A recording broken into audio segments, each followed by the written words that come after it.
What is the best way to go about reading the Bible in its entirety? Is there a certain order that would make what we read easier to understand?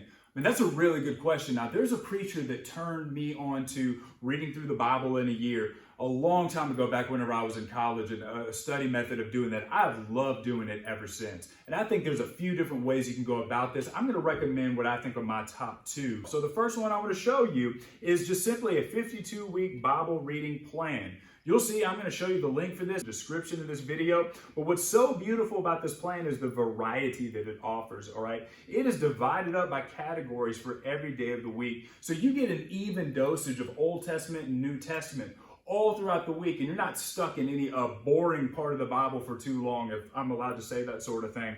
That variety helps keep your reading fresh. It keeps it interesting from day to day. Now, the second one I would offer to you is a chronological Bible reading plan. The perk to this is kind of what you asked in your question.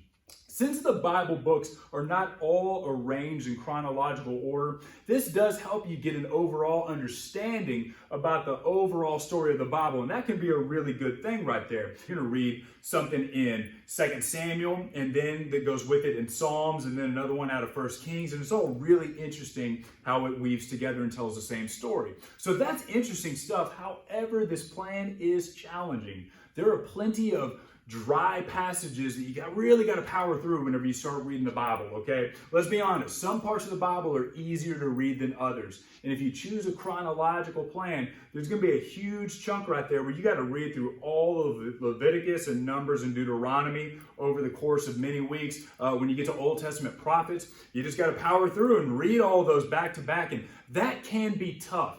One more recommendation, though, that I did learn from a preacher friend a long time ago is using Bible highlighters. And that can be really helpful if you would just think of a few topics that are very interesting to you.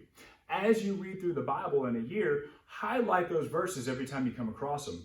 Now, you can't use a regular highlighter, that'll bleed through the pages, but a Bible highlighter with different colors meaning different things can help you study different topics. And I think that can be an overall thing that's going to keep you engaged. So remember, guys, you can do this. This is attainable. On average, when someone reads for 15 minutes a day, they can get through the Bible in a year. You can do this. You don't have to be a scholar, all right? This is for anybody. Life will happen sometimes, and it will discourage you whenever you miss a few days here and there of reading the Bible. Listen, the devil wants to tell you you shouldn't go back to it, but you should, okay?